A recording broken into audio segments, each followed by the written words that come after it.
Everyone, welcome once again to our channel education point में। So friends, previous video में हमने बात की थी सोशल रिस्पॉन्सिबिलिटी के आर्गुमेंट्स के बारे में। सो आज की इस वीडियो में हम बात करने वाले हैं social responsibility toward different interest groups के बारे में। सो अगर हम सोशल रिस्पॉन्सिबिलिटी की बात करते हैं तो वो रिस्पॉन्सिबिलिटी किन की तरफ होनी चाहिए, किन लोगों की तरफ होनी चाहिए। सो यहाँ पे अगर हम अपनी सोसाइटी की बात करें तो ऑब्वियसली प्रीवियस वीडियो में मैंने बोला था कि सोसाइटी में आपके कौन कौन इंक्लूड होता है, तो उन्हीं की तरफ हमारी क्या बन जाती है, रिस्पॉन्सिबिलिटी भी बन जाती है। सो हमारी सोसाइटी में कौन कौन होती है, responsibility toward share holders, consumers, हमारे यहाँ पे वर्कर्स भी होते हैं, गवर्नमेंट भी होती है, कम्युनिटी भी होती है। सो इस तरह से ये सब चीज़ों में हमारी क्या बन जाती है, यहाँ पर रिस्पॉन्सिबिलिटी बन जाती है। इन लोगों की तरफ हमारी रिस्पॉन्सिबिलिटी बन जाती है। सो वन बाय वन देखेंगे कि किस तरह से ये रिस्पॉन्सिबिलिटी निभाई जाती है, किस तरह से जो बिजनेस है इनकी तरफ रिस्पॉन्सिबिलिटी को निभाता है, कौन कौन सी इनकी सोशल रिस्पॉन्सिबिलिटीज़ होती हैं। सो सबसे पहले हम बात करते हैं किसके बारे में, सबसे पहले बात करेंगे शेयर होल्डर्स के बारे में।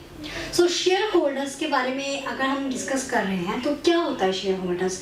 हमें पता है कि अगर किसी बिजनेस को स्टार्ट किया गया है तो वहाँ पे कुछ लोगों ने अपने शेयर्स परचेज करके क्या लिए होते हैं, शेयर्स लिए होते हैं, शेयर होल्डर्स बने होते हैं। अगर आपको इसके बारे में नहीं पता तो प्रीवियस वीडियो में हमने शेयर होल्डर्स के बारे में बताया हुआ है कि शेयर होल्डर क्या होते हैं, शेयर्स क्या होते हैं, शेयर होल्डर्स क्या होते हैं। सो उसके बारे में डिटेल हमने उसमें दी हुई है। सो बेसिकली अगर शेयर होल्डर की हमने बात की, किसी बिजनेस के शेयर होल्डर की बात कर रहे हैं तो उनकी तरफ हमारी जिम्मेदारी बन जाती है, एक बिजनेस की उनकी तरफ जिम्मेदारी बन जाती है। उसने क्या किया है, शेयर परचेज किया है। शेयर कैसे परचेज किया है, ऑब्वियसली उसने इन्वेस्टमेंट की है। तो इस केस में वो क्या चाहता है यहाँ पर कि उसको फेयरली इंटरेस्ट मिले। कल को अगर बिजनेस का कोई प्रॉफिट होता है तो उसे इक्वली या फिर फेयर उसको इंटरेस्ट दिया जाए।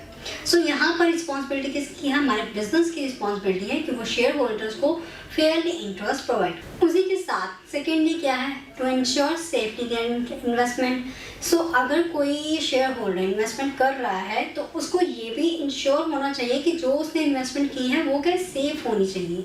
कल को कुछ ऐसा ना हो कि बिजनेस में कोई रिस्क पहले से इन्वॉल्व है, हमने भी इन्वेस्टमेंट कर दी है तो वो सारा रिस्क जो है शेयर होल्डर को ही बेयर करना पड़ जाए। सो उस केस में वो कहता है कि जो भी उसके रिस्क है वो हमें पहले से ही मेंशन कर दिए जाने चाहिए। सो क्या है, यहाँ पे सेफली जो इन्वेस्टमेंट होनी चाहिए। क्लियर। सो थर्ड पॉइंट यहाँ पर क्या है कि जो बिजनेस की फाइनेंशियल कंडीशन है, क्या उसकी स्ट्रेंथ है, क्या उसकी वीकनेस है, वो भी क्लियरली बतानी चाहिए शेयर होल्डर्स को। बिजनेस जो है शेयर होल्डर को पूरी अपनी फाइनेंशियल कंडीशन के बारे में बताएगा, उसकी क्या वीकनेस है, क्या स्ट्रेंथ है। ठीक है। सो तभी एक शेयर होल्डर बिजनेस को में इन्वेस्टमेंट करेगा और उस पर भरोसा कर पाएगा। अगर वो धोखे के साथ, फ्रॉड के साथ बिजनेस में इन्वेस्टमेंट करवा लेगा और देन उनको कहेगा कि हमारे बिजनेस को लॉस हुआ है, सो उस केस में काफ़ी सारी यहाँ पर प्रॉब्लम्स आ जाएंगी। तो ये क्या है, एक बिजनेस की जो है रिस्पॉन्सिबिलिटी बन जाती है किसी भी शेयर होल्डर के लिए। इसी के साथ काफ़ी सारे इन्वेस्टर्स होते हैं जो कि किसी भी बिजनेस में इन्वेस्ट करते हैं। सो यहाँ पर बिजनेस की रिस्पॉन्सिबिलिटी बन जाती है कि उनके द्वारा जो भी इन्वेस्टमेंट की गई है उसको अच्छे से प्रोटेक्शन मिले। क्लियर। सो यहाँ पे प्रोटेक्शन का भी एक जो फीचर है ऐड हो जाता है अगर हम बात करते हैं रिस्पॉन्सिबिलिटी टुवर्ड हमारे शेयर होल्डर्स। सो नेक्स्ट हम बात करते हैं यहाँ पर वर्कर्स के बारे में। सो यहाँ पर बेसिकली वर्कर्स को क्या चाहिए होता है, ऑब्वियसली कि उनको फेयरली कंपनसेशन मिले। सेकेंडली जो भी वहाँ का एनवायरनमेंट है, बिजनेस का एनवायरनमेंट है, वो रिस्की नहीं होना चाहिए, उनके अकॉर्डिंग वो सेफ होना चाहिए। सो वर्कर्स को यहाँ पर सेफली इन्वायरमेंट प्रोवाइड किया जाना चाहिए। सो ये रिस्पॉन्सिबिलिटी किसकी बन जाती है, ऑब्वियसली बिजनेस की बन जाती है। इसी के साथ उनके साथ जो बिहेवियर है वो भी आपको कैसा रखना चाहिए, पोलाइटनेस वाला रखना चाहिए, अपनेपन वाला रखना चाहिए, ताकि उनको ऐसा फील ना हो कि हम लोग वर्कर्स हैं। सो उनके साथ भी आपको थोड़ा अपनेपन वाला बिहेवियर रखना पड़ेगा। सो इसी के साथ उनकी जो सैलरीज हैं, वेजेस हैं, वो भी आपको फेयरली देनी पड़ेगी। उनको जो भी बेनिफिट्स मिल रहे हैं वो आपको फेयरली उनको देने पड़ेंगे। सो यही सब कुछ तो क्या चाहता है, ये सब कुछ चाहता है हमारा वर्कर जो कि अगर किसी बिजनेस में काम करता है। इसी के साथ नेक्स्ट हम बात करते हैं यहाँ पर रिस्पॉन्सिबिलिटी टुवर्ड कंज्यूमर। सो कंज्यूमर किस तरह से हेल्पफुल हो जाता है किसी भी बिजनेस के लिए। सो यहाँ पर बिजनेस की रिस्पॉन्सिबिलिटी कैसे बन जाती है किसी कंज्यूमर के लिए। ऑब्वियसली सबसे पहले हम यहाँ पर क्या बात करेंगे, यहाँ पर क्वालिटी गुड्स के बारे में, कि अगर कोई बिजनेस कोई गुड्स और सर्विसेज प्रोवाइड कर रहा है तो वो क्या होनी चाहिए, बेस्ट होनी चाहिए, और उसका जो रेट है वो भी रीजनेबल होना चाहिए। किसी भी गुड्स का रेट जो है वो रीजनेबल होना चाहिए, गुड की क्वालिटी अच्छी होनी चाहिए। तो ये क्या चीज़ चाहता है, ये कंज्यूमर हमारा चाहता है कि हमें गुड्स क्वालिटी और उसके जो रेट है वो भी रीजनेबल मिले। ठीक है। सो यहाँ पर जो बिजनेस होता है वो प्रॉफिट तो अर्न करना चाहता है, लेकिन उसको ये भी अपना ध्यान रखना पड़ेगा कि कंज्यूमर को मैं ये सब फैसिलिटी प्रोवाइड करूँ। इसी के साथ जो गुड्स है उसे रेगुलरली सप्लाई करना चाहिए, ताकि उसकी जो कमी है वो मार्केट में ना हो सके। कई बिजनेस पर्सन क्या करते हैं, अपने पास स्टॉक जमा करके रख लेते हैं, जब उसकी डिमांड ज़्यादा होती है तो उसके रेट हाई करके फिर मार्केट में लेके आते हैं। तो वो कंज्यूमर ऐसी चीज़ों के लिए अवॉइड करवाना चाहता है कि अगर आप कोई प्रोडक्ट बना रहे हो तो उसकी सप्लाई भी इक्वली होनी चाहिए मार्केट में। सो रेगुलर सप्लाई होगी, इक्वली सप्लाई होगी, तो उससे क्या होगा, जो रेट है वो भी ज़्यादा हाई नहीं होंगे और कंज्यूमर हमारा भी खुश रहेगा। सो इसी के साथ नेक्स्ट पॉइंट क्या है कि अगर कोई न्यू प्रोडक्ट आ रहा है, कोई न्यू आप प्रोडक्ट लॉन्च कर रहे हो, तो उसके बारे में आपको एडवर्टाइजमेंट के साथ अपने कंज्यूमर को बताना पड़ेगा, ताकि वो न्यू प्रोडक्ट के तरफ समझ भी सके, उनमें क्या क्वालिटीज़ है, उसको कैसे यूज़ करना है, उसके बारे में भी आपको पूरी डिटेल में बताना पड़ेगा। सो ये रिस्पॉन्सिबिलिटी किसकी है, ऑब्वियसली बिजनेस की है। बिजनेस ही तो बताएगा कि कैसे हमने कोई नया प्रोडक्ट लॉन्च किया है, उसको कैसे यूज़ करना है, उसके प्राइस, उसके जो क्या बेनिफिट्स हैं, वो सब कुछ कौन मेंशन करवाने वाला है, यहाँ पर बिजनेस। सो ये कंज्यूमर यही चाहता है कि अगर कोई आप प्रोडक्ट लॉन्च कर रहे हो, नया बना रहे हो, तो उसके बारे में इंफॉर्मेशन हमें मिलनी चाहिए। एंड देन अगर हमारे कंज्यूमर को कोई प्रॉब्लम हो जाती है, उनकी कोई शिकायतें होती है, कंप्लेंट्स होती है, तो उसको भी आपको ही हैंडल करना पड़ेगा। तो बिजनेस की यहाँ पे रिस्पॉन्सिबिलिटी क्या बन गई कि अगर कोई कंज्यूमर किसी चीज़ के बारे में कंप्लेंट कर रहा है तो उसको जल्दी से हैंडल करो, पूरे मैनर के साथ उसको हैंडल करो। क्या प्रॉब्लम आ रही है हमारे कंज्यूमर को, उसको अच्छी तरह से एनालाइज करो और उसको हैंडल करो। तो ये सब चीज़ें हमारी किसके लिए, बिजनेस की कहाँ पे बन जाती है रिस्पॉन्सिबिलिटी, अपने कंज्यूमर की तरफ, किस तरह से उनको ये सारी चीज़ें फैसिलिटीज प्रोवाइड करके। नेक्स्ट बात करते हैं रिस्पॉन्सिबिलिटी टुवर्ड्स गवर्नमेंट के बारे में। तो यहाँ पे गवर्नमेंट के साथ किस तरह से रिस्पॉन्सिबिलिटी बन जाती है किसी बिजनेस की। तो सबसे पहली बात, गवर्नमेंट क्या चाहती है, आपके टैक्सेस। ठीक है। तो बिजनेस पर्सन अगर अपने टैक्सेस को टाइम टू टाइम पे करेगा तो गवर्नमेंट उसको कुछ करेगी जी नहीं। अगर आप गवर्नमेंट को परेशान करोगे तभी गवर्नमेंट आपको परेशान करेगी। सो यहाँ पर क्या है, एक बिजनेसमैन की यहाँ पर रिस्पॉन्सिबिलिटी बन जाती है कि वो क्या करे, यहाँ पर पे करे अपने टैक्सेस को रेगुलरली। सो इसी के साथ गवर्नमेंट और क्या चाहती है कि उनके जो भी रूल और रेगुलेशंस बने हुए हैं उनको आप अच्छी तरह से फॉलो करें।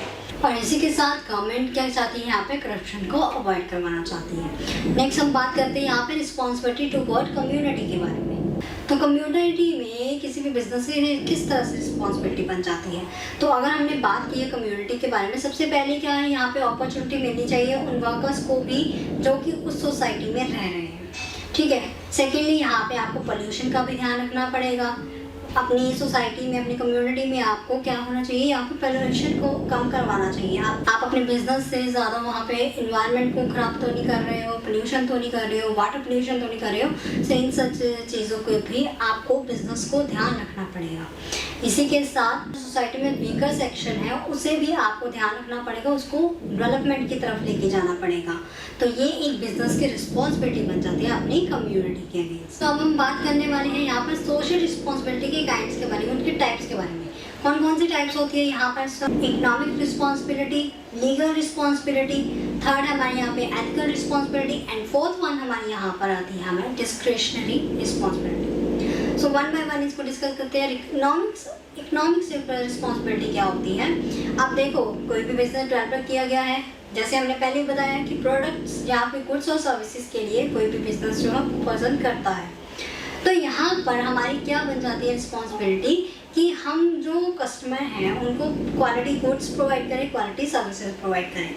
तो यहाँ पर हमें क्या, यहाँ पर फ्रीडम मिल जाती है कि आप अपने बिजनेस करें, प्रॉफिट अर्न करें, लेकिन जो कस्टमर हैं उनको आप प्रोवाइड करें क्वालिटी गुड्स एंड सर्विसेज को। सो इसी के साथ अगर हम बात करते हैं यहाँ पे लीगल एंटिटी के बारे में, लीगल रिस्पॉन्सिबिलिटी के बारे में, तो ऑब्वियसली जब हमने लीगल की बात की तो यहाँ पर बात आएगी लॉज के बारे में। तो गवर्नमेंट द्वारा जो भी लॉज बनाए गए हैं उनको आपको फॉलो करना पड़ेगा, उनको टैक्सेस पे करने पड़ेंगे, उनके जो भी रूल और रेगुलेशन बने हुए हैं उनको प्रॉपर्ली तरीके से आपको फॉलो करना पड़ेगा, ऑब्जर्व करना पड़ेगा। सो ये हमारी है कौन सी लीगल रिस्पॉन्सिबिलिटी हमारी बन जाती है, किसी भी बिजनेस की लीगल रिस्पॉन्सिबिलिटी बन जाती है। थर्ड हम बात करने यहाँ पे एथिकल रिस्पॉन्सिबिलिटी। एथिकल रिस्पॉन्सिबिलिटी क्या होती है यहाँ पर? मैनर्स के बारे में, बिहेवियर के बारे में। आपके जो बिहेवियर है वो अपनी कम्युनिटी की तरफ किस तरह से, अपने कंज्यूमर की तरफ किस तरह से है, अपने वर्कर की तरफ आपका जो बिहेवियर है वो किस तरह से होना चाहिए। तो यहाँ पर वो बात करता है कि किसी भी बिजनेस के अंदर एथिकल मॉरल जो वैल्यूज़ है वो होनी चाहिए ताकि वो अपनी सोसाइटी में अच्छे से रह सके, बिजनेस को कर सके। लास्ट हमारे यहाँ पर पॉइंट आता है डिस्क्रिशनरी रिस्पॉन्सिबिलिटी। डिस्क्रिशनरी रिस्पॉन्सिबिलिटी का मतलब क्या होता है कि यहाँ पर क्या है, वॉलेंट्री होता है कि अगर आप वहाँ पर रिस्पॉन्सिबिलिटी कर भी सकते हो, कोई सोसाइटी के लिए कुछ भला कर सकते हो या फिर नहीं कर सकते, वो आपके ऊपर डिपेंड करता है। तो यह क्या है, वॉलेंट्री होता है। जैसे कई बार क्या हो गया, जैसे अर्थक्वेक आ गया, काफ़ी लोगों की जो नुकसान हो गया, तो यहाँ पर बिजनेस के लिए क्या किया, चलो हम उनका थोड़ी सी हेल्प कर देते हैं। तो ये उसकी मर्जी थी, तब उसने उस चीज़ की हेल्प की, उस पर्सन लोगों की हेल्प की। इसी के साथ अगर वो चाहता है कि चैरिटेबल में मैं कुछ इन्वेस्टमेंट कर देता हूँ, तो यहाँ तो उसकी जो मर्जी है, उसकी वांट है, अगर वो चाहता है तो उसने इन्वेस्टमेंट की है। तो ये क्या है, डिस्क्रिशनरी रिस्पॉन्सिबिलिटी। उसकी मर्जी है तो वो करेगा, नहीं है तो वो नहीं करेगा। क्लियर? सो इस तरह से ये क्या थे हमारे kinds of social responsibility. So I hope आपको ये क्लियर हो गया होगा। अगर आपको ये वीडियो अच्छी लगी हो तो इसे लाइक करें, शेयर करें और इस चैनल को सब्सक्राइब करना ना भूलें। Thank you so much for today.